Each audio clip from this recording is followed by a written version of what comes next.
Welcome, everyone.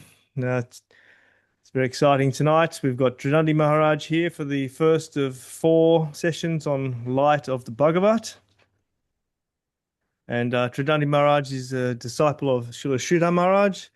He's been serving for many, many years and preaching all over the UK and internationally. And we're very happy that he's here.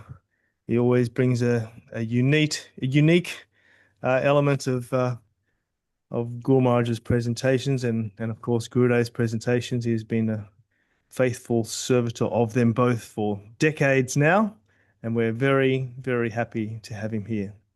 So without further ado, Maharaj can start us with some prayers and then he'll begin with the course. Dandavad.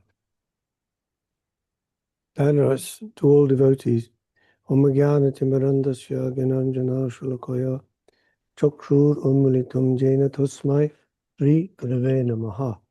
Sri Chaitanya Manobishtam Sthapitam Jena Bhutale Swayam Rup Kadamayam Dadati Shwapadantikam Vandeham Shri Guru Sri Juttapada Kamalam Sri Gurun Vaishnavangscha Shri Rupam Sagrajatam Sahagana Lalita Shri Vishakanvitangscha.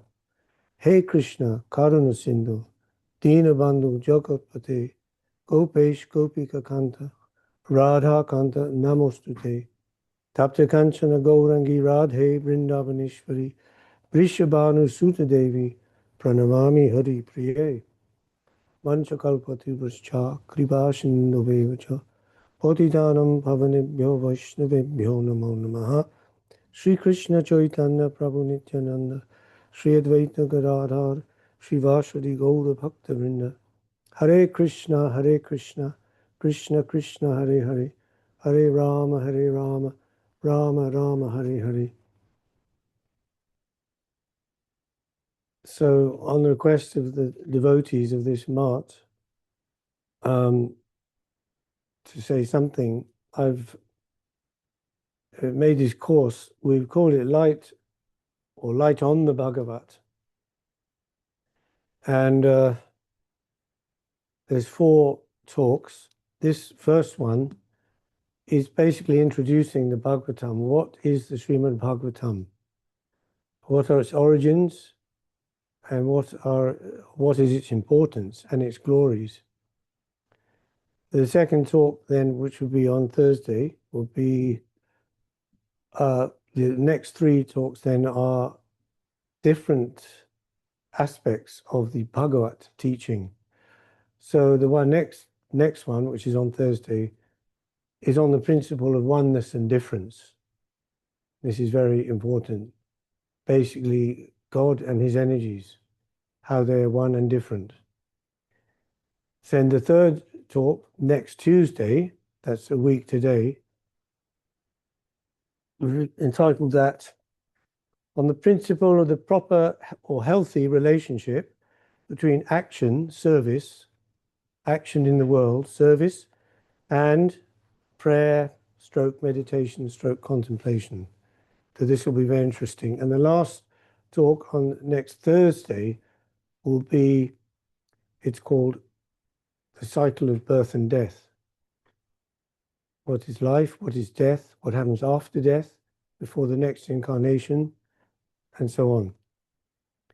So to introduce the Bhagavatam, first of all, the name Srimad Bhagavatam.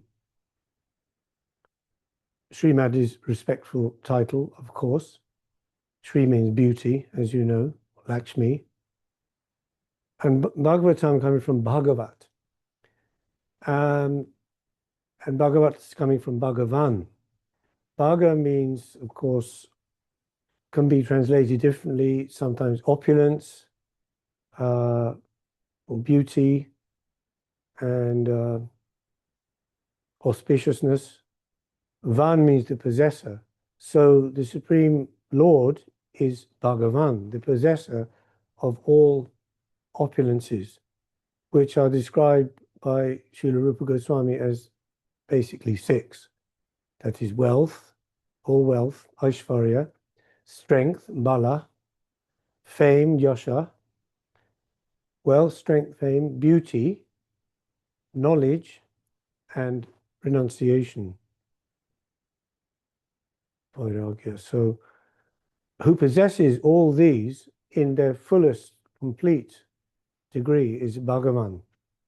And Srila Jiva Goswami, he gives also a he explains as Bhagavan as being bhajaniya. He breaks it down. Bhajaniya, guna vaishishta. Guna vaishishta means variegated qualities, many qualities. Bhajaniya, who is through those qualities, he is attracting all souls. And to do what? Bhajaniya, to bow down, to worship, to adore, to love, to surrender. So the Bhagavat Purana then is that Purana which specifically describes the glories of the Supreme Lord. So Purana means a history, literally. So there are 18 Puranas, as you know, in which are accessories to the Vedas, the original 4 Vedas, which are called Shruti, and the Puranas, sometimes they're called like sisters, you know. So these 18 Puranas, they describe many things about in the history of the universe. See, Purana means history, but it's not, we shouldn't think of it as the same as history in the Western education style, where the history, when they do the teaching history, it follows a linear course. So you have your dynasties of kings, you know, you have your Saxons, Normans, you know, Plantagenets, Tudors, Stuarts, and it follows a line historically from A to B to C. Now, the Puranas aren't like that. So they're not necessarily in any type of chronological order like that. So that's why we find, even in the Bhagavat Purana also, going forward, going back, many conversations are there. Some rishi, like Narada Muni, he may be speaking to some king, telling him of an event that happened many thousands of years before. So it's a compendium, really, of aspects of divinity. Not only that, but sometimes the events are referring to previous kalpas before even the creation of this particular universe. That's why the descriptions given by 2 persons may be slightly differing.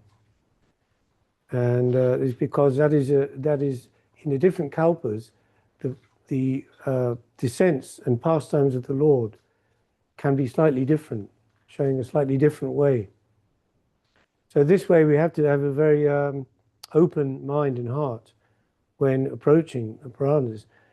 And of the 18 Puranas, you know that they are designed to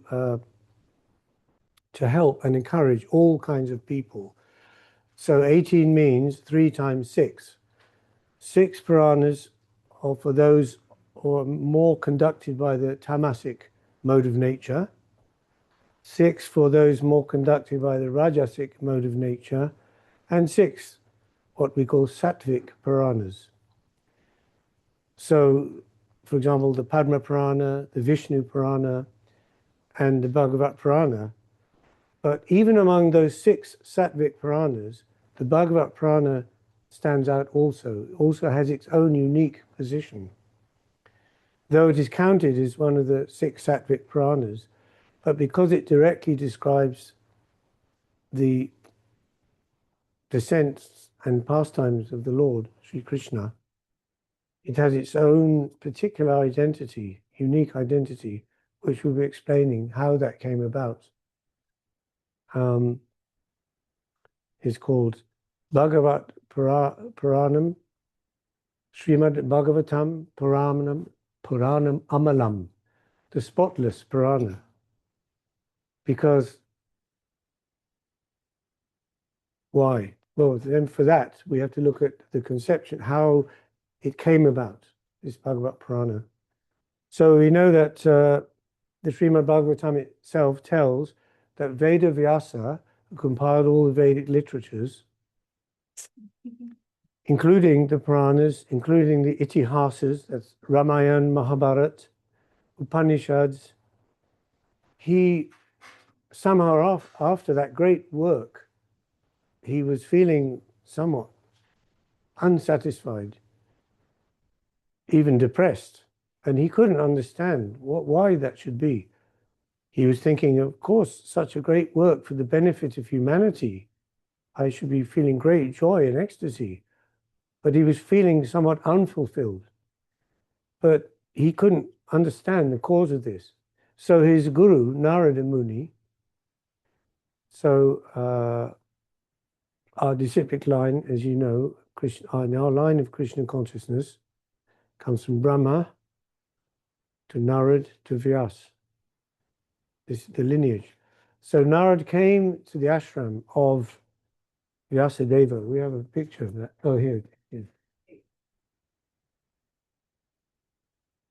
This is Narada Rishi arriving at the ashram of Veda Vyas. And then he explained to him, actually the cause of your depression is because you've done such a great work and you've given the four Vedas and their corollaries in many divisions, but actually the ultimate goal of all Vedic knowledge and study is to develop love and attachment for Krishna, for the Supreme Personality of Godhead, Bhagavan Sri Krishna. But you have given so many different Vedic sacrifices to different devatas for different purposes that actually the main point can easily be missed. And the people, they won't be clear on what is the actual goal of life. We worship so many demigods for different material benefits and so on. So you have to do one final writing which will specifically describe the descents and pastimes and glories of the Lord. And for that he gave him 3 or 4 actually mantras to meditate on. He said, if you meditate on these, you will then, it will be revealed to you. And you can then begin to write this final Purana, the Bhagavat Purana. So in this way, Vyasadeva, Veda Vyasa is called the literary incarnation of God. He's considered an incarnation of Krishna because the Srimad Bhagavatam is non-different from Krishna himself. So then we talk about the book Bhagavat and the person Bhagavat.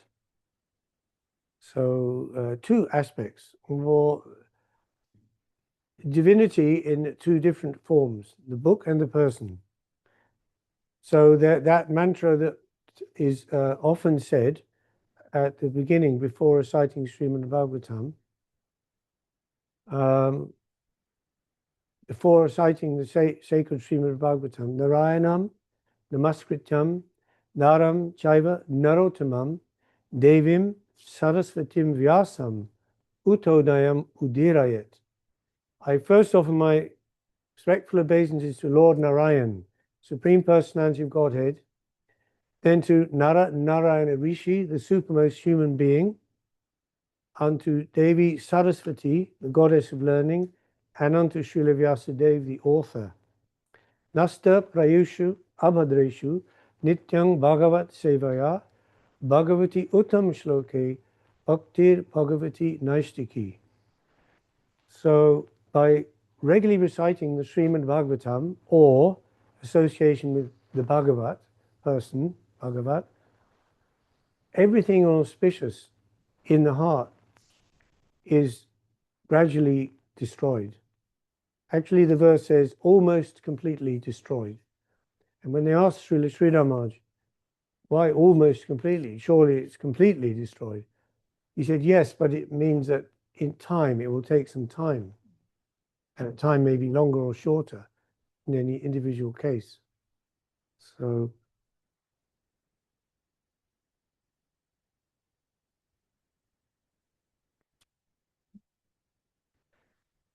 right. So the idea then of the Srimad Bhagavatam is for the conditioned soul then to develop attraction to Krishna, because you're hardly likely to want to go and serve someone that you're not attracted to, right? So first we have to be attracted. One of the deity form of the Lord that attracts us is called Madan Mohanji. Sri Sri Guru Gauranga Radha Madan Mohanji. So Madan Mohan means the attractor of Cupid. So millions of Cupids, everyone in the material world, right, is attracted by Cupid, lust, god of lust, Kandarpa. And millions of those Cupids fall at the feet of Krishna. They're completely overwhelmed by the transcendental beauty of Krishna. So he is Madan Mohan. And so he attracts us initially. Initially, no service, we have some attraction. We see a picture of Krishna. Do we have a picture of Krishna? We must do.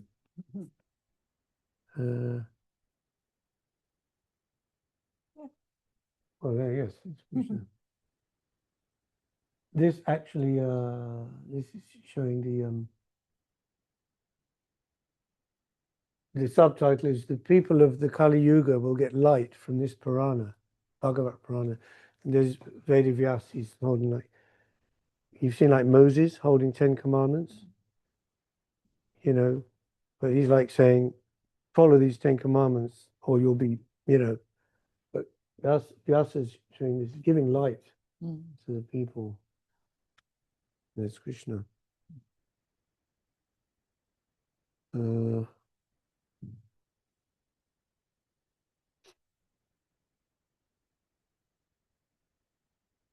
Yes, so mentioning on this point about the reclamation of Vedavyas and his final supreme work, the Bhagavad Purana. This is from second canto, Srimad Bhagavatam, chapter 2. Shabdoshahi Brahmana Ishapantha Janamabhir Dhayati Dhir Apatahe Pari Brahmangs Tatra Navindate Vritan Maya Mayi Pashanaya Shayana. The way of presentation of the Vedic sounds is so bewildering that it directs the intelligence of the people to meaningless things, like the heavenly kingdoms. Canto 2, chapter 2, text 2, 222. Translators won't be able to. Okay. We have Portuguese, Russian, and Italian. And we have 37 participants online, just so you know. So it's Canto 2. 2, 2. 222. Yeah. Okay, I'm just going to quickly put it into the chat. So I'll read the translation again. Start. So it's the way of presentation, is that it? Yes, the way of presentation of the Vedic sounds is so bewildering that it directs the intelligence of the people to meaningless things, like the heavenly kingdoms. The conditioned souls hover in dreams of such heavenly illusory pleasures, but actually they do not relish any tangible happiness in such places. Oh.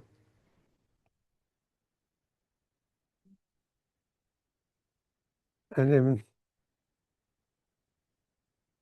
then we have another verse following that. Have you done that one? Yes. Okay, this is 2:34.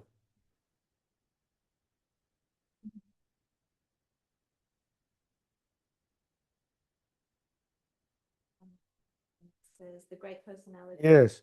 The great personality Brahma, with great attention and concentration of the mind, studied the Vedas 3 times, and after scrutinizingly examining them, he ascertained that attraction for the Supreme Personality of Godhead, Sri Krishna, is the highest perfection of religion.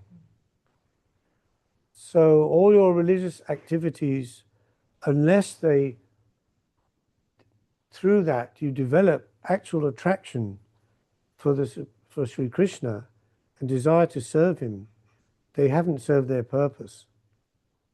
The Srimad Bhagavatam is very strong on this point. You have only done useless labor for nothing. Or it's like milking a cow that has no milk, you know. So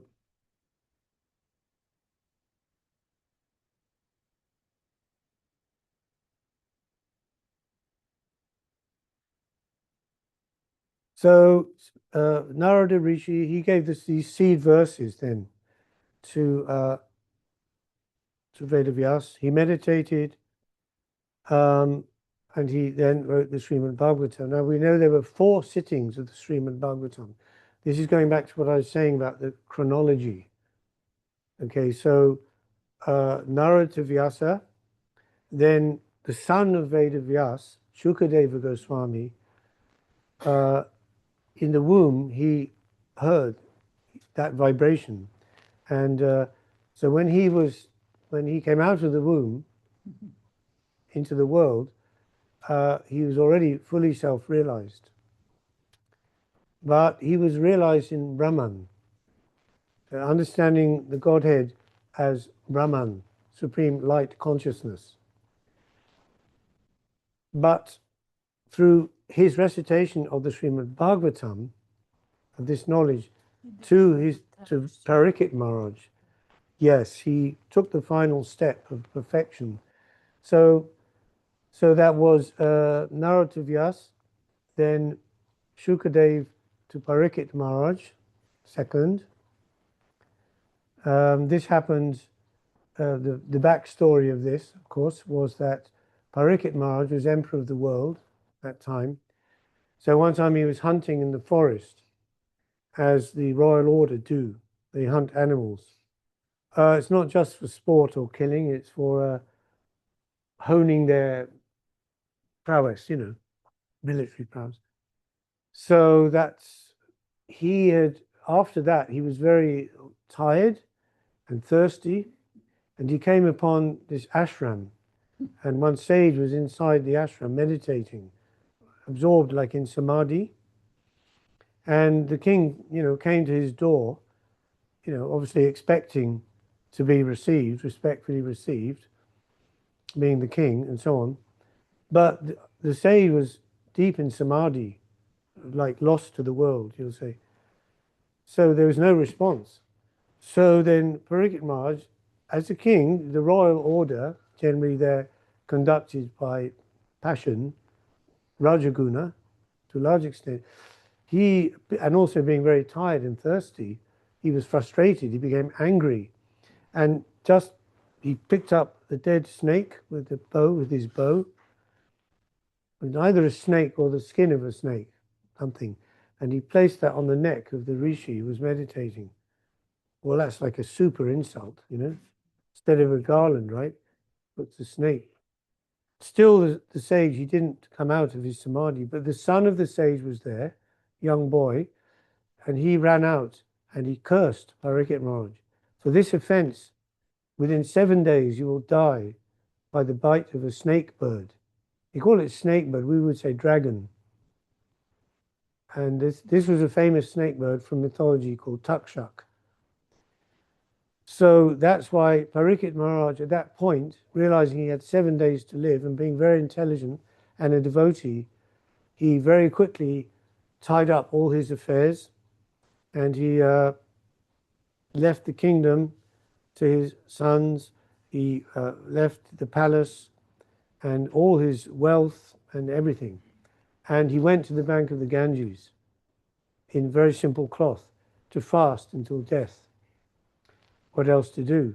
And that place was called Shakartala. Sridhar Maharaj says it may be where the name Shukadev came from, Shukadev Goswami. But also Shuka means a parrot. So another meaning is the parrot who, you know how parrots, right, repeat things. Say, pretty boy, but This repetition is different. When he repeated the Srimad Bhagavatam to Parikshit Maharaj, that is carrying so much potency, and the potency is increased every time that is recited, explained, or delineated through the heart of a purified soul. Then that increases the potency. They say, like the parrot, when the parrot picks the fruit, the mango, the taste is more increased somehow.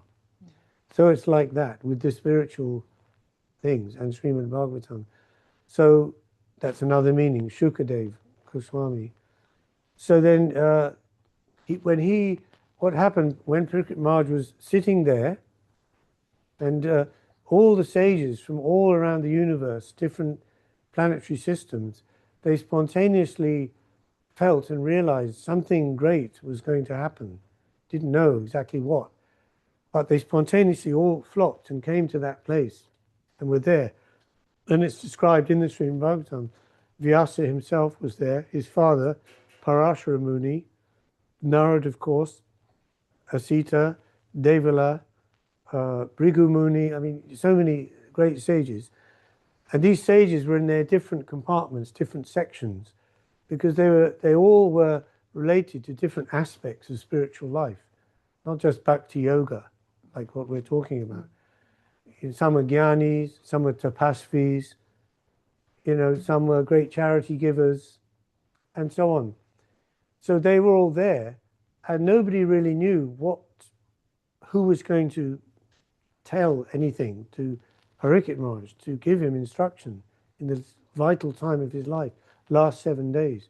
So while they were sitting there wondering like this, suddenly Shukadev Goswami came, and from the distant place he was coming, and he was traveling quite naked. You may find that strange, but he was, as I said, a fully Brahman realized soul. No external consciousness, no body consciousness. And there's a story, of course, that even one time he was going past a lake, and there were some young girls bathing in the lake naked. But when his father, Vyasadeva, passed by, they covered themselves. But when Shukadev Goswami, they did nothing. So, like a young child, he's 5 years old, he's running around naked. Nobody thinks anything. They have no body consciousness. That's pre-rational, actually, not post-rational. Anyway, that's another point. So we shouldn't think, oh, we should be like a baby, and that's very spiritual. That's a high spiritual state. No, not necessarily. It has some aspects, but not others. Okay, so then when Shukadev Goswami appeared on the scene, followed by this gaggle of village people throwing stones and mud, he's a crazy man, and he was 16 years of age.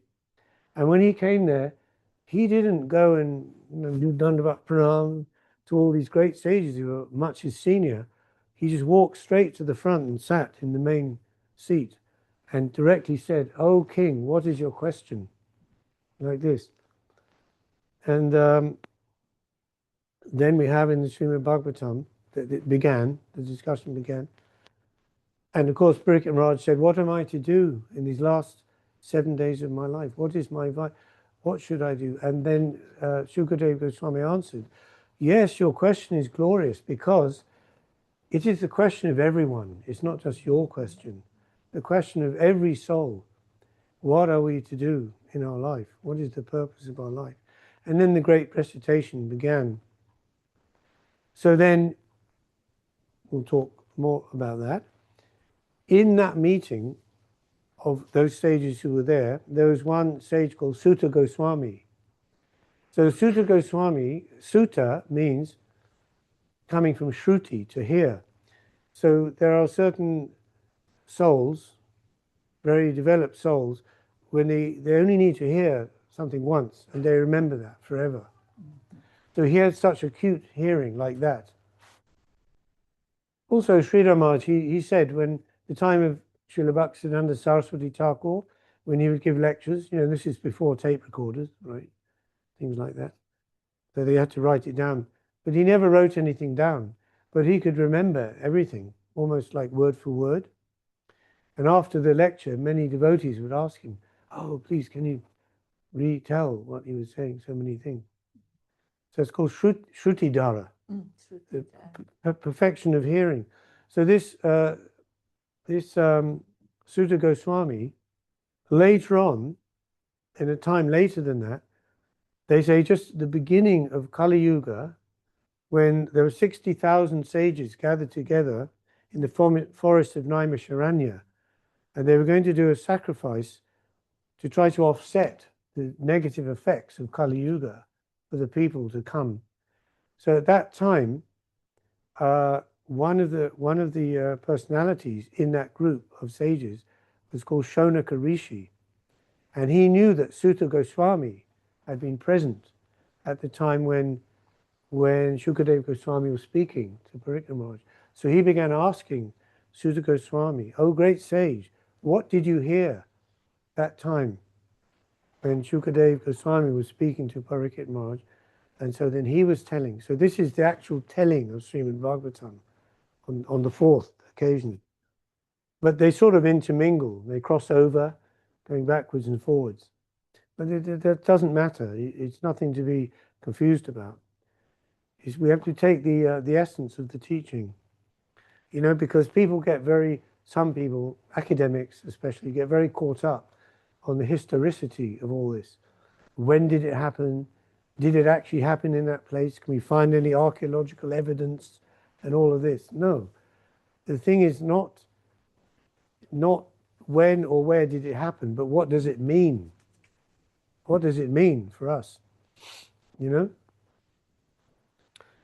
there was a story, I've told this before, an analogy. It was actually told by one rabbi to his students when they were asking this question about, how do we know these biblical episodes occurred or when they occurred?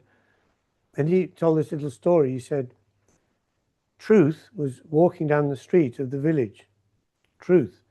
So truth is naked. It's the naked truth, right? But Truth couldn't understand, because whenever he walked through the village street, everybody ran into their house and drew their curtains and locked their doors.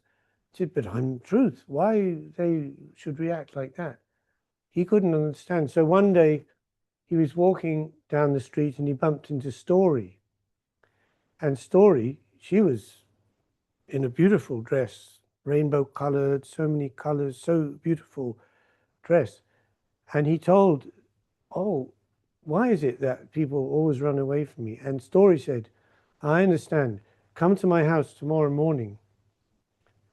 And so he went there the next morning and they were talking. And then Story, maybe she had a sewing machine, I don't know. She made this beautiful dress for Truth. And then wearing that dress, when he walked down the street, everybody came out, "Yes, please, come at my house, have a cup of tea, tell me everything." So Truth dressed as Story. These are parables, like what Jesus would tell. Yeah, so this makes it palatable for the people. Because if you directly tell the people, you're not the body, you're not African American, you're not even a man or a woman, you're a spirit soul, part of Krishna, it's hard for people to immediately come to that point.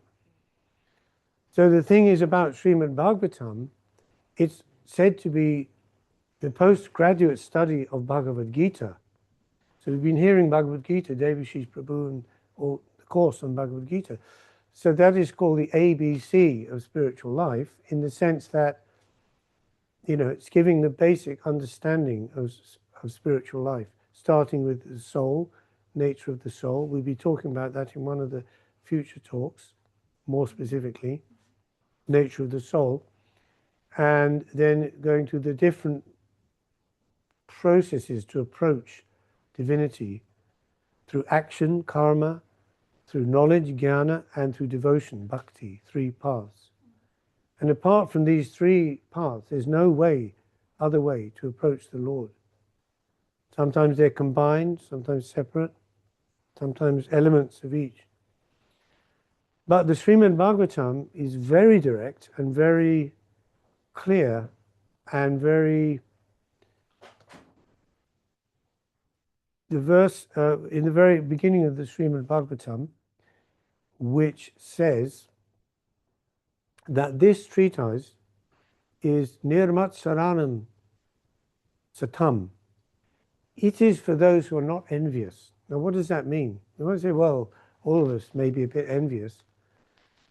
So it begins, like to say where it begins, where Gita, the Bhagavad Gita ends, in the sense that the last points of Bhagavad Gita, Sarva Dharmam Parichaja, Mam Ekam Sharanam Vraja, Ang Tvang Sarva Papebhyo, Mokshai Shavi Masucha. And Krishna says, just abandon all dharmas and surrender to me and serve me, and I will protect you from any. So that's right. So everyone will say, yes, this is the highest point of the Bhagavad Gita. And as Sridhar Maharaj said, Krishna gave a golden, he gave a nectar in a golden dish to Arjuna there. You know, but he didn't say there how to serve him. Nothing about that. Just surrender to me. What does that mean? How to surrender, how to serve. Srimad Bhagavatam begins there. So from that point, we've already covered the preliminaries, who we are, and what we should be doing. So then Srimad Bhagavatam begins at that point. Nirmat Saranam Satam. Those who are not envious of God, who not just accept God as a principle, supreme principle, you know, in a kind of a mathematical way, but who are not envious means he is the absolute by himself and for himself. You know, this is the phrase which Sridhar Maharaj took from Hegel. Of course, it's been roughly translated from the German, by himself and for himself. So by himself, only he exists. And everyone and everything else is expansions of his energy. And we will be talking about that in the future talk about God and his energies. The next one, actually, on Thursday. Yeah, so by himself, so ultimately nothing exists except himself. And why does he exist? He exists by himself. Why? What for? For himself. Only to fulfill his own purpose. That's a hard nut to take for people. Oh no, we can accept God, but we also want a part in that. We want, people talk about being co-creators. You know, this is very popular nowadays in New Age theory. No, actually, he can, if he, by his will, he could wipe us out of existence. Not that he would or should, but the truth is that. But of course, as part and parcel of him spiritually, why would that be the case? Of course, but no. So everything is for him, actually, and the Srimad Bhagavatam there begins there. So from that point, you're accepting that he is all in all, as if to say, he is everything and we're nothing. Not we're nothing. We're not nothing. We're something, because we're part and parcel spiritually of him. So we can't be nothing. But if he is full of all the six opulences, we have those opulences, minute degree, little wealth, little strength, little fame, little knowledge, little, what is it, renunciation, beauty, you know. So Srimad Bhagavatam, that's a little bit about the origin. And now the glories, that's very hard to, obviously can't really be estimated. That's like saying, well, can you count the glories of the Lord? They say even Ananta Shesh, with his thousands of heads and chanting for infinite time, he cannot come to the end of the glories of the Lord. So Srimad Bhagavatam, like that. One way it's called the ripened fruit of all Vedic literatures. So we take, if we imagine this, we got that picture of the, you have that picture of the Lord Brahma and the flute song, Coming to Krishna. This is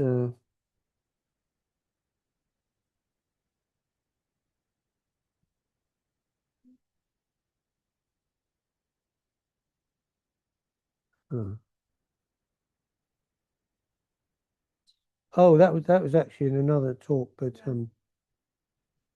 have you got access to that? It's coming. Yeah. Okay. You have it on your, okay, you can find it. That is here, but It's not displaying. Unless I copy and paste. Okay. Oh, yeah, we can paste it into the chat, Maharaj, and then everyone can see it. Okay. Um, Yes. So in the beginning of time, or before time began, let's say, you know how, okay, let's start with Lord Mahavishnu and then Lord Brahma. He's born of the lotus that comes from the navel of Lord Vishnu. Just like when a child is born, there's the umbilical cord, and then the child is born, right? And that's cut. Messy business. But this is just a perverted, kind of a reflection of the origin of things. Yes. Okay, we'll be coming to that. So from the navel of Lord Vishnu, the lotus stem comes, and when the lotus opens, Lord Brahma is born. Oh, there it is. Coming from up. Yes. And so the beginning of creation, when he came into consciousness, he had this urge to create, to do something, right? That's the nature of the soul. We'll be talking about that next time. Thinking, feeling, and willing. We always think something, we always feel something, and we always want to do something. So he had this desire to create, but what to do? Everything is dark, nothing is there. So he meditated in himself, actually went down the stem of the lotus under the water of the Garba Ocean, and under the water he meditated for 10,000 celestial years, a long time. And through that meditation he had a darshan of Krishna in the spiritual world, in Golok Dham. And he heard the flute song of Krishna, that's showing there. And when that sound of Krishna's flute entered the ear of Lord Brahma, his ears, he became twice born. He became initiated. And it took the form of Gayatri, right? Gayatri means the song which delivers us, which emancipates us. Gaya, Gana, Trayate. Yeah. So then, by meditating in the Gayatri mantra, he understood what was his purpose, what he should do. Actually, in his commentary on Brahma Samhita, Bhaktisiddhanta Saraswati Thakur says, though other mysteries about how to be the maid servant of Krishna were not revealed to him, Lord Brahma became well acquainted with the ocean of truth. So he's our actually first preceptor of our preceptorial line. Brahma to Narad, and then Narad to Vyas, as we said. Okay, so then the form of Gayatri, the flute song of Krishna, Gayatri Muralishta, is also Om. Om is the sound which contains everything. Actually, AUM. So that takes the form of Gayatri. And then Gayatri is a person, Mother Gayatri. All these things we have to remember, they are personalities, not things. Just like in Vedic astrology, which is part of the Vedas, it's not the spiritual part, it's from the Atharva Veda, which is the fourth Veda, which covers different aspects of life: medicine, military science, architecture, and astrology is one. So there, in the Vedic Jyotisha, which means light, science of light, the aspects of the planets, what in the Western they call aspects, right? 90 degrees is opposite, that's a hard aspect. 60 degrees sextile, opposition, 180. But these are all personalities relating to each other, devatas of the planets. So some devatas are friendly with each other, some are inimical, and some are neutral. And it's according to that the effects are really. So behind everything, it's understood there's personality. So Om, then Gayatri Devi, Mother Gayatri, she's called the mother of the Vedas. So from Om, the seed, Gayatri, then comes like a tree. That's the Vedas. Then divided into 4 branches, 4 Vedas. And then later came Vyasadeva himself.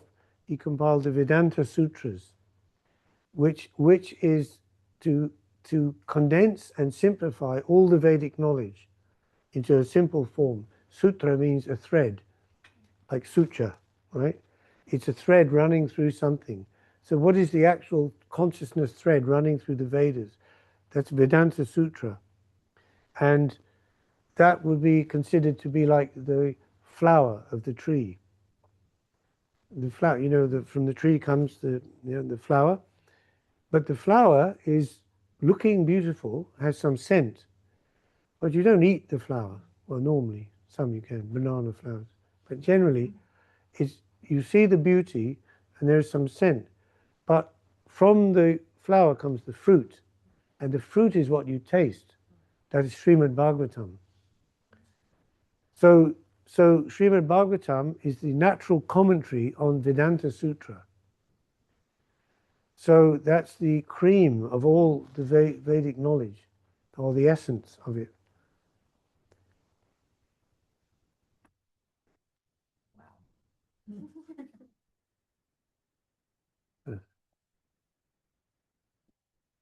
Yes, and here's a lovely quote I got from Chaitanya Charitamrita. So we were saying about Bhagavad Gita, like ABC. And then we have Srimad Bhagavatam in the middle. Chaitanya Charitamrita, in our teaching, our line, is considered the, you could say, ultimate or highest literature.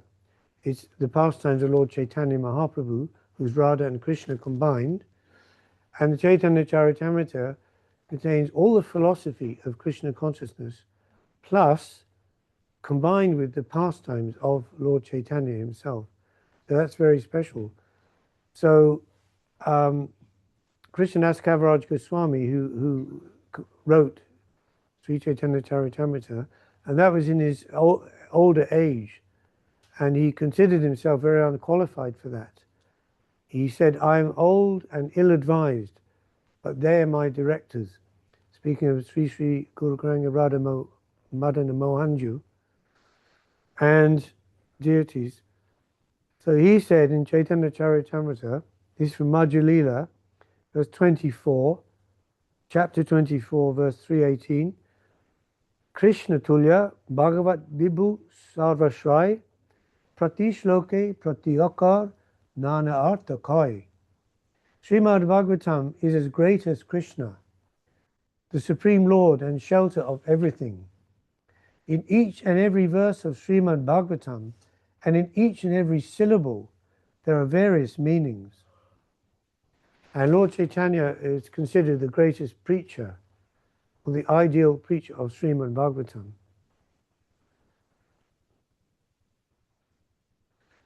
So Srimad Bhagavatam considered non-different from Krishna. And this can be looked at in another couple of ways. One way is, we say, going from the first canto right through up to the 12th canto. So we're starting at the lotus feet of Krishna, the first canto, the basis, the foundation. And in the first chapter and the first canto of Srimad Bhagavatam as a whole, we find the basis of things. Like I was saying about, that whatever you do, your duties in life, if they don't promote or develop love to Krishna and attraction to Krishna, then they haven't served their purpose. So from there, that's the lotus feet, then going up second canto, ankles, third canto, the calves, fourth canto, the thighs, fifth canto, the hidden parts. That's very hot. Fifth canto is like all about different dimensions, hellish planets, and so on. We're talking about that in the fourth and final talk. And sixth canto, the stomach. Seventh canto, chest. And this way, eighth canto, ninth. 10th canto is the lotus face of the Lord, and that's considered the essence. Krishna's pastimes with the gopis in Vrindavan, and all his pastimes with the Dhamvasis in Vrajadham, and specifically the gopis, Rasa Leela, and so on. 10th canto. 11th canto, his forehead. Interesting, 11th canto, very intellectual. Questions of Uddhava to Krishna, Uddhava Gita. As a very, intellectual, like a lot of philosophy, a lot of teaching. Krishna goes through the whole teaching of Jnana Yoga, Bhakti Yoga, Sankhya Yoga. And then 12th canto is the helmet on his head, the last 12th canto. So it's another way to look at it. So one is supposed to go through Srimad Bhagavatam progressively, not jumping to the 10th canto. Srila Prabhupada was very strong on this. He say those Bhagavat reciters into this Bhagavat Sapta, right, reciting the Bhagavatam for 7 days in imitation of Shukadev Goswami, speaking 7 days. And so, but they just go straight to the 10th canto and just talking, discussing about that. But in our line, we, as acharyas have said, we approach that very respectfully. The Madhurya Leela of Krishna. And we keep that on our head and above our head. Pujala Ragapata Gaurava Bhange, Matala Harijana Kirtana Range. And we worship those pastimes through kirtan, not through discussion of point by point. This is not, at least Srila Bhaktisiddhanta Saraswati Thakur, he was very strict on that. And Srila Sri Maharaj followed in that line. And he said there are many mats now and many acharyas, they're doing many things. But as far as we're concerned, we follow that strictness up to the end of his life. And that was, of course, continued by Srila Gurudev, so on. So, we mentioned how Srimad Bhagavatam begins from the very central point of this surrender to Krishna and what it means. The reference here.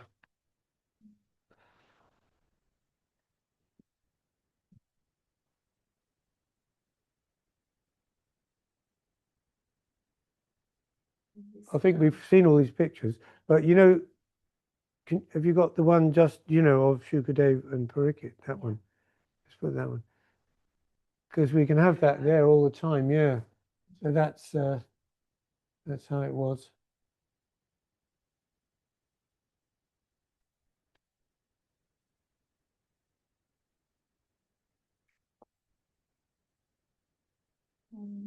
Raj, were you going to, you had some notes there from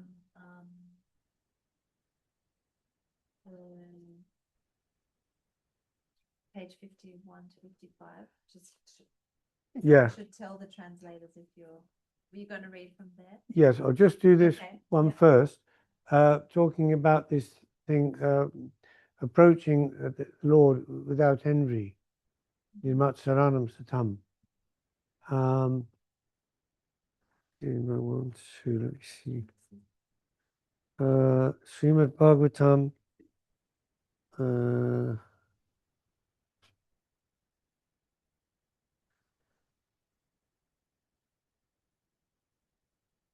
Yes. 1, 2. Canto 1, chapter 1, verse 2. Yes. And completely rejecting. yes. So I shall read the verse, right? In it 2. Dharmak projita koitavo tra paramo nirmatsaranam satam vedyang vastavam atta vastu shivadam tapa trayon mulanam Srimad Bhagavate Mahamuni Krite Kingva Parar Ishvara Sadyo Rid Avarudyate Tra Kritibi shushubis takshanat. Translation: completely rejecting all religious activities which are materially motivated. Well, that's covering most religions of the world to some degree, and also Vedic religion, But this Bhagavat Purana propounds the highest truth, which is understandable by those devotees who are fully pure in heart. So it's translating it Nirmat Saranam. Matsa means envy, but he's translating 100, who is free from envy. They must be 100% pure in heart, of course. And in the Upadeshamrita, the Nectar of Instruction, there's one verse there, and it's saying, it's sort of describing or defining a pure devotee in different ways. It's saying, like, just like you couldn't, when you look at the Ganges water, you shouldn't consider the condition of the water. It may be full of foam and mud and bubbles, but with a pure devotee, you shouldn't consider those things, the so-called material aspect. So, and it says they are completely free from the propensity to criticize others. Just imagine, that is so difficult. So, Nirmat Saranam Satam. You might think, well, who's qualified then to hear Srimad Bhagavatam? We better stick with Bhagavad Gita. No, because here, which is understandable by those devotees who are fully pure in heart. The highest truth is reality distinguished from illusion for the welfare of all. Such truth uproots the threefold miseries. This beautiful Bhagavatam, compiled by the great sage Vyasadeva in his maturity, is sufficient in itself for God realization. What is the need of any other scripture? As soon as one attentively and submissively hears the message of Bhagavatam, by this culture of knowledge, the Supreme Lord is established within his heart.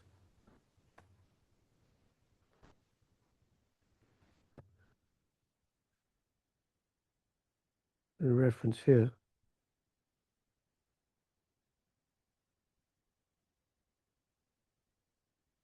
Yes, so we can say it's really the most essential things in Srimad Bhagavatam. However, you will find through all the cantos, there is a lot of what seems to be subsidiary information. For example, like long lists of dynasties of kings, different sub-subjects. But as Kaviraj Goswami said there, you'll find knowledge in different aspects. It's just like if somebody has a university degree, PhD, right? But then they can get other diplomas and degrees supporting that. It's in support of that. They're not as important as that, but they give a fully rounded education. So you find lots of, interesting stories and subjects also in Srimad Bhagavatam. And then one point at the beginning of their discussion, when Parikshit Maharaj was asking Shukadeva Goswami what he should do, and one devotee, he asked the Sridhar Maharaj, they were discussing about this, and he said to Guru Maharaj, I think it will take a long time to attain Krishna consciousness in the full sense. And Guru Maharaj said, it's not a question of time, but only earnestness is necessary. When Parikshit Maharaj was appealing to Shukadeva Goswami, I have only 7 days' time, 7 days to live before the Brahmin's curse will take me away from this life. Shukadeva replied, this is enough time. Properly utilized, only a moment is sufficient. So we'll be talking more about that in the talk on the cycle of birth and death, the importance of the human life. King Pramatasya Bahubi Parokshar Hayanayariha Varang Muhurtang Viditam Ghatate Shreyase Yatha. What is the value of a prolonged life which is wasted inexperienced by years in this world. Better a moment of full consciousness, because that gives one a start in searching after his supreme interest. So Atato Brahma Jigyasa, without beginning this search, who am I, what is my purpose, what is my goal, these three subjects, which are covered by the first three verses of Srimad Bhagavatam, we say Sambandha Abhideya Prayojan. On there, somewhere.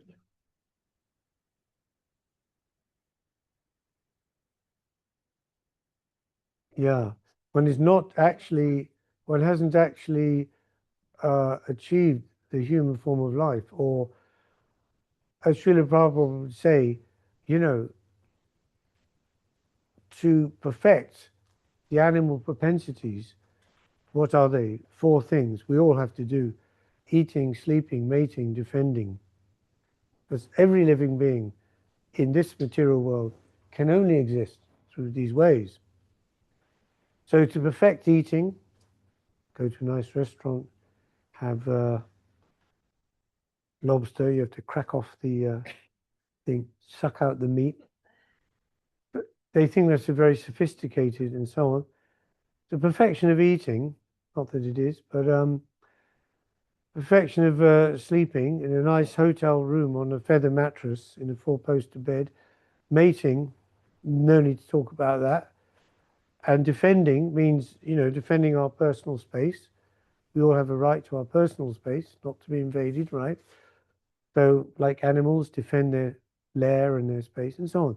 So these are common to all living, but simply to work to perfecting these doesn't make one a human being. A human being means to look at yourself. Who am I? Animals, they may be very developed, like chimpanzees, dolphins, we don't know, but we understand they can't have self-reflection, right? They have intelligence, they have sense, they have mind, they have great loyalty to their owners and protectors and so on. But to look at themselves, who am I? What am I? Where have I come from? What's the purpose of my life? They can't do that. So just a moment of this consciousness, like a lightning flash, will come in us. Wait a minute, who am I? What should I be doing? There's so many trees and so many mountains living for ages after ages. But what is the value of that? If properly utilized, a moment can make a revolutionary change within us towards the higher line of progress. The decision of a second, a moment, may help us greatly in our life. It may turn one's life around forever. Otherwise, if one is only sleeping, what is the benefit of living for ages and ages of time? So general people, they're considered to be sleeping.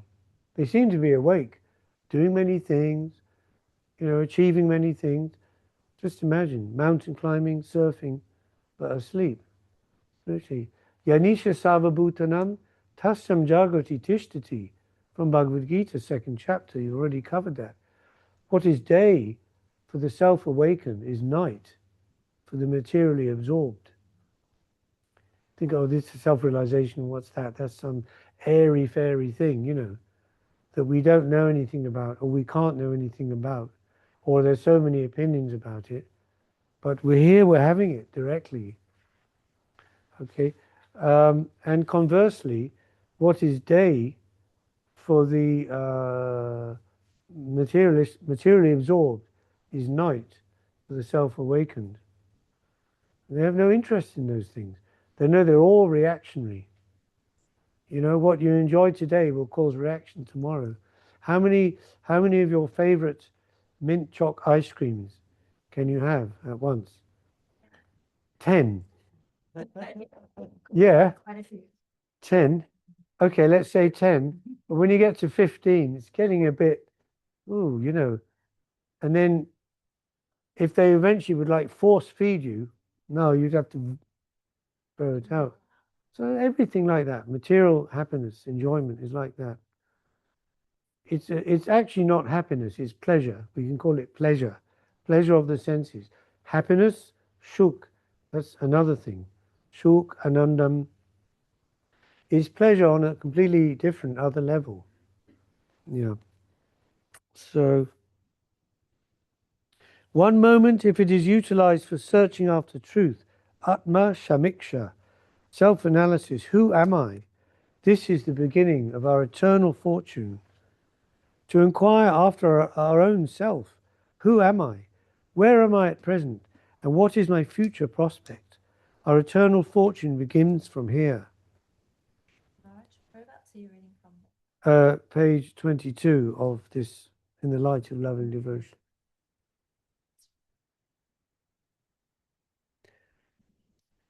And he's talking a lot about that.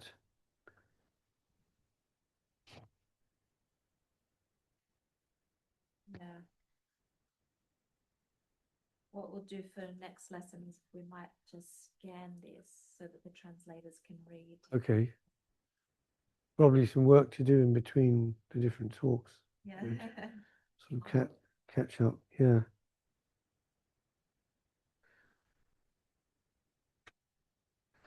So he said to Shukadeva Goswami said to Parikshit Maharaj, also, famous verse, you must give up this animal mentality, thinking that we're the body is animal consciousness.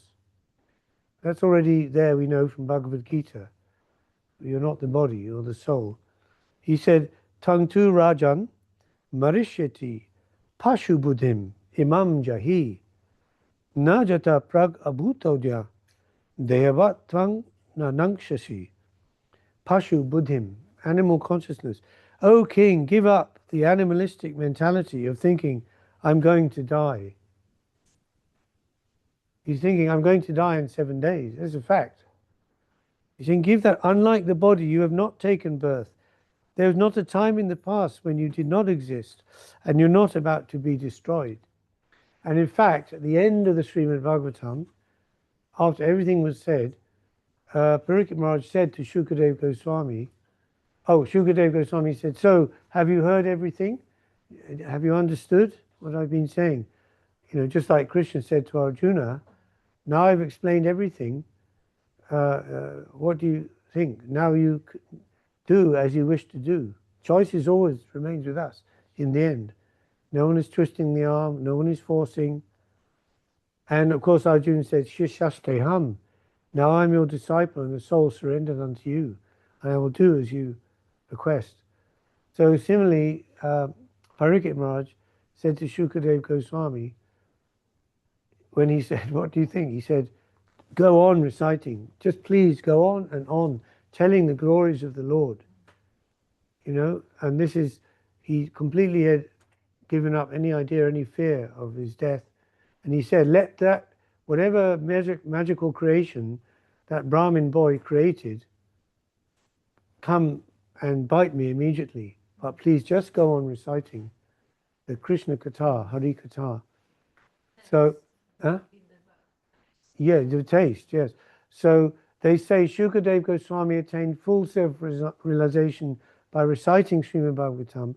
Parikshit Maharaj attained self-realization by hearing the Bhagavatam. And actually, when that snake bird came, and Sri Maharaj said there are two versions. Remember, like I was saying, different kalpas, okay. General Hindu idea is that he bit him on the head, you know, and he died. But he said, actually, we understand he came and just touched his foot, respectfully touched the foot, and he left, you know, like this way. So that's just, I think I've covered most of the points what I wanted to say. Of those three verses, of course, you have those representing the three stages of our spiritual search.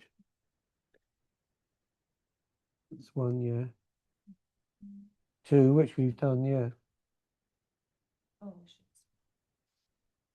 Yes, and the third one, I'd say this now. Nigama kalpatror galitam phalam. We mentioned it's the ripened fruit. Galitam phalam. Shukha mukhad amrita drava samyutam. Pibata bhagavatam rasamalayam. Muhur aho rasika bhuvi bhavuka. O expert and thoughtful men, relish Srimad Bhagavatam, the mature fruit of the desire tree of Vedic literatures. It emanated from the lips of Sri Shukadev Goswami.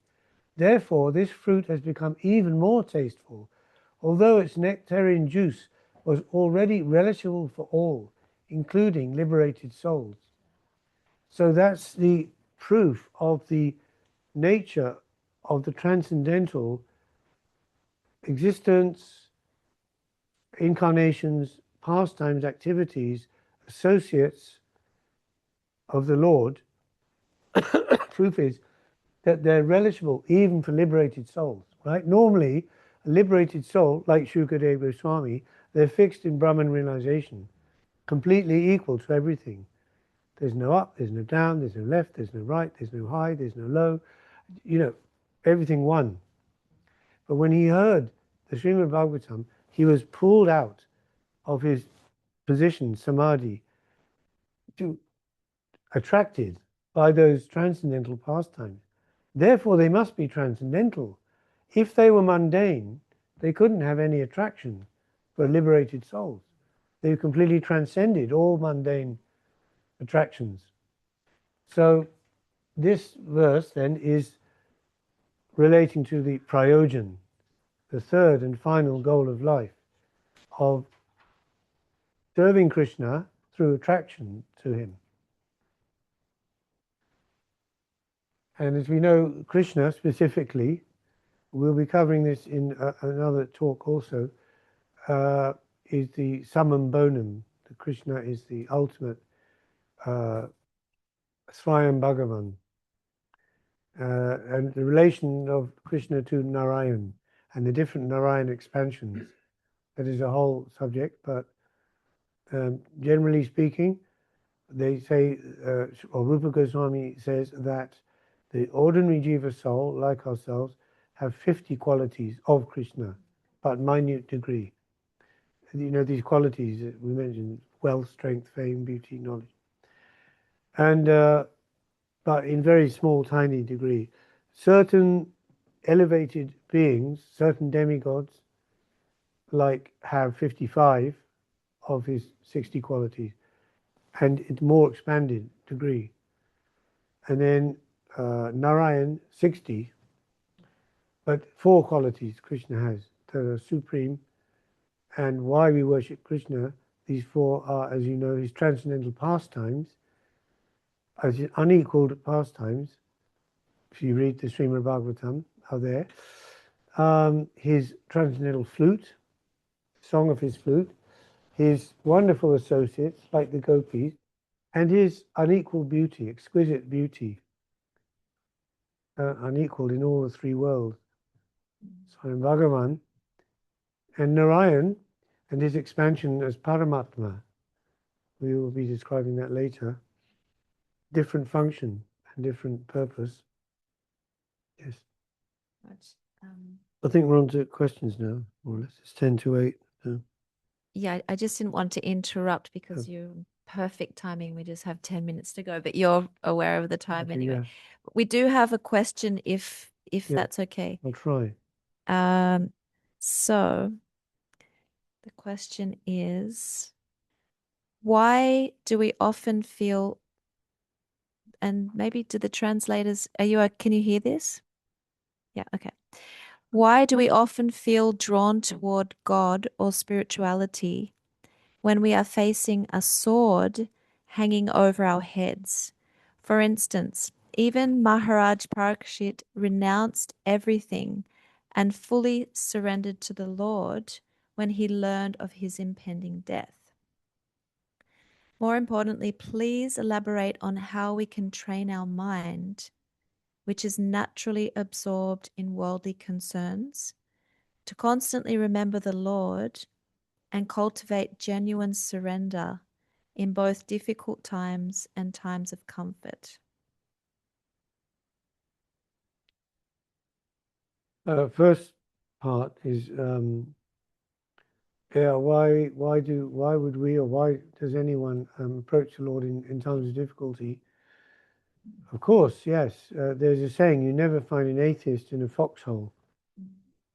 You know, when the bombs are falling, when it's down to the line, it's like, God, help me, you know? Yeah, so that's quite natural, you know, the child to run to the father and the mother for protection. Nothing wrong with that. In the Bhagavad Gita, Krishna says how 4 kinds of people approach me. And one of the categories he mentions those whom are materially, you know, in need of help or through suffering and so on. And also, of course, in the extreme degree, we remember the prayers of Queen Mother Kunti, and one in the Srimad Bhagavatam, 3rd canto, and in one of the prayers, you know, she prayed to Lord Krishna, please keep me, us, myself, and my sons always in a state of suffering, as we were before when we were being, you know, chastised and tormented so much by Duryodhana and his followers, the burning house of lac, and tried to kill us, and the poisoned food, and exiled in the forest, and many things. Because when we're suffering, then we remember your lotus feet. So she's not afraid of suffering for that. That's very, of course, very high, you know, sentiment, very developed soul to think and to pray like that. If we are content, you know, sort of complacent, then we don't think so much of God. Yeah, we forget. We, you know, so sometimes it takes like that. We need to be woken up, have a jolt, have something to come in our life. And it says in the Srimad Bhagavatam that this is one of the causes to remember God. A time of shock, you know, our relative dies, then we think, oh, death, that will also come for me. And this is, we'll be talking about this extensively in another talk. And yeah, or any type of shock will bring us up short to realize our mortality. This is very good. It's very good, you know.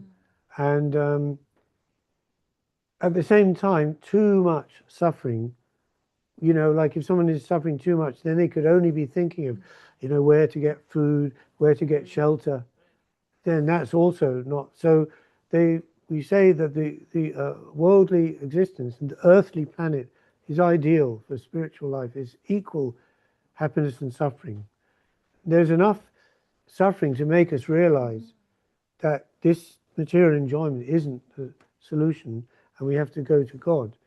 Same time, there's enough happiness to put us in illusion and forget God. So, you know, they say even the demigods are praying to take birth in Kali Yuga to have this opportunity, because in the heavenly paradises, when you're enjoying so much, it's hard to remember God, isn't it? Just absorbed in that. And if you're in hellish condition also, that's also difficult. Yeah, so I suppose it's a balance, really. And the second point about how to always remember. How, if you could elaborate, how we can train our mind, Training, yeah. which is naturally absorbed in worldly concerns, to constantly remember the Lord and cultivate genuine surrender in both difficult times Yes. and times of Yeah. comfort. Well, this again, we come back to the same point that's always made: association. Okay. Now, association, you know, can take different forms. If one is fortunate to live in a temple like this and be around, you know, practitioners and hopefully, or especially those who are more developed, advanced than ourselves, that will be very helpful. But everybody may not have that chance or opportunity. But association can mean different things. Associating through the teaching, through the scripture, that's more passive. You know, but association personally, like we said, the book Bhagavat is there. But alone reading the book, you may not be so sure or how to understand the meaning or what is the meaning. So the person Bhagavat, that can be more direct. They tell you, no, it's like this, or you should do this in your particular case. because there are many instructions and many directions given. There's not one thing. It's not like one size fits all. Okay, some basic things, yes, one size fits all. Chanting Hare Krishna, that's common to everyone. You know, taking prasad, avoiding asat sanga tyag, as Lord Chaitanya said, asat sanga tyag e Vaishnava cha. Vaishnava, who is a Vaishnava? Who avoids the negative association. Okay, those who are antithetical to devotion. Now, these are common, but otherwise, yeah, it's individual case, and that maybe we're all at different stages of evolution spiritually. So one prescription for one person may not fit the other person. So one needs a mentor, what we call a shiksha guru, somebody who one can confide in and talk with, confidentially about one's spiritual state of being. But of course, that must be someone who one trusts, not just formally. Oh, this person has been practicing for 40 years, therefore he should be your mentor or your guru. No, not at all. You may not feel any affinity with that person. You may even feel some aversion to that person on a material, chemical level or something. So yeah, to find someone to help you, who you respect, who you love, yes, this is very important. And then sometimes, it's in separation though. Sometimes meeting, sometimes separation. As much as we can nowadays, we have emails and everything, all the media way to connect with people. Previously, even my time earlier, we didn't have all that. We had to write to our guru in India, Sridhar Maharaj, with aerogram. It takes 10 days to get there. And then if you get a response at 10 days back, there's usually some delay in between as well. There means a lot of waiting for this letter, look every day the postman, so now we just everything instant, isn't it? So instant is okay if the quality is there. But generally we find if the quantity of something increases, quality decreases. It's the nature of life. So we have to be aware of that as well. And that was, Sridhar Maharaj is always is pressing on this point, the quality, not so much the quantity. Some quantity must be there. Therefore, we're given the 4 rounds, chanting the 4 rounds, minimum, the 16 rounds possible, or according to our seva, minimum 4 rounds. Then it's left to the individual, how to chant, when to chant. Yes. And it's we unless we are in a position of a mentor to that person, we have no right to demand of them or tell of them what to do. And I got chastised by Sridhar Maharaj personally, which was very fantastic. In the early days, when we had the temple, the first temple in Greenwich, and we'd just come from ISKCON, and in ISKCON they do the 16 rounds strictly, or at least technically, we don't know, but we assume that they do. That was Srila Prabhupada's, prescription. And so there was a transition period. We'd suddenly sort of come, Sridhar Maharaj, and there was definitely less stress, you could say, put on the chanting, the japa chanting. And so, suddenly we didn't see people going around the temple with the japa bag, Hare Krishna, Hare Krishna, like this. This is very common in the ISKCON. And so I got a bit worried, and I wrote to Sridhar Maharaj, and I guess I was hoping that he would write back and say something to the effect of, yes, everybody must strictly chant their 4 rounds like this, So I wrote to him saying, Maharaj, I tried to put it as diplomatically as I could, that, it seems not so much stress is placed now on the chanting, the japa chanting around the temple and so on. But he wrote back and he said, it is up to the individual devotee how much and when he will chant, and you have no right to say anything about that. I was like, wow, that's nice. And so we have to develop in our own way, and sometimes there'll be gaps. Sometimes there'll be a slight, not some, it's like swimming. You can't always be going forward like fast, pushing forward. When you go forward, you're pushing the water back, aren't you? So you're going forward quite actively, quite strongly. But other times maybe times when you're just treading water. At least you're not sinking, right? We don't want to sink. So the important thing is to keep up our energy for service, for devotional service. And that is really through association. And I'm saying association in the broad sense, not like hanging on to the coattails of a devotee. Like, sort of, because we'll be covering this in one of the other lectures about how to actually imbibe consciousness from another. It's not just like, as we say, following in their footsteps, not imitation. Yeah, that's two things which we'll be covering. And otherwise, as we know, people can be following a particular person, a guru, but when that guru leaves, departs the world, then they flounder. Of course, there's bound to be some separation and some deep feelings of sorrow and a period of when a big light leaves, then the darkness comes rushing into the vacuum. This will be natural, but in the presence of that person, we have to really try to imbibe the consciousness and make it our own. As the song says, make your teachings one with my heart. Really. Yeah, not just, otherwise if we're just floating on their charisma, their energy, their personal energy sort of, and we're not really taking anything in so much, then when they leave, we just we don't have any capital in the account so much. Yeah, so this is another thing as well. I don't know if that was directly answering the question, but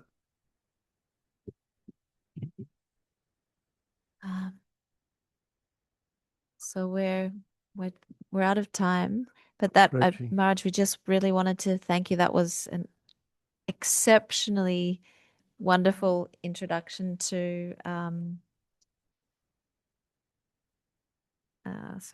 to Srimad Bhagavatam, to the course, and I don't know how everyone else is feeling, but I feel like that was just absolutely spectacular. And I'm sure that the devotees online will be telling their friends that they really don't want to miss this. There's only 3 more classes after this, and I feel like we should have made it at about 20 because there's so much that you have to share. We wanted to show you, Marge, the participants online because there are 35. Huh? I'm not sure. Sorry. What's that? Yeah, can. Sorry, everyone. Just being told so many things at once and I can't understand. First of all, I just wanted to thank our translators who are, we just can't thank you all enough. Barnaby, Diddy, absolute mistake on my behalf, thinking that you weren't joining this week. I'm just mortified. Anu Krishna, Diddy, Hari Gopal. We're just so indebted to you. I can't imagine how it was that you can possibly keep up with all these verses, slokas, and just firing so many things. And I see you all, and then you're flipping through messages we're sending in files, and wow, just making it possible for so many to join. And we're so grateful. We're just going to bring the laptop over to Marge so he can see. There's quite a few devotees online. So we have, I'm just going to try and read everyone's name.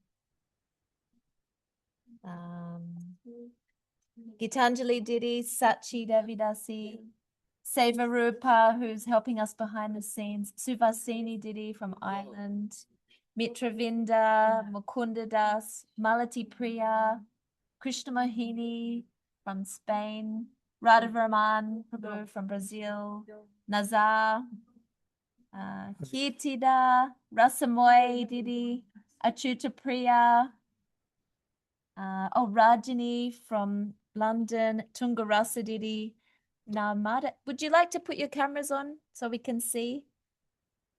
Narmada, David, who could be our Devananda from London, Navikishori, a phone.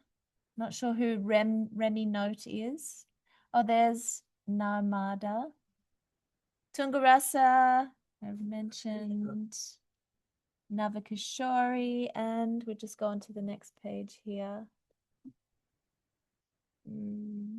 And we're up to Rupesh, Manish, who's from London, Ananda Surupini from London, Sumya Sham, Sumya Sham and Anand from Ireland, Om Prakash Prabhu from Italy, Krishnadas, I think from London, Shama Priya Didi from Ukraine, Dana from America, Manish, London, Krishnadas, looks like twice. Expanded Oh, itself. West, that's Southwest London. I don't think I've missed anyone. I hope I haven't missed anyone there. But thank you all for joining us.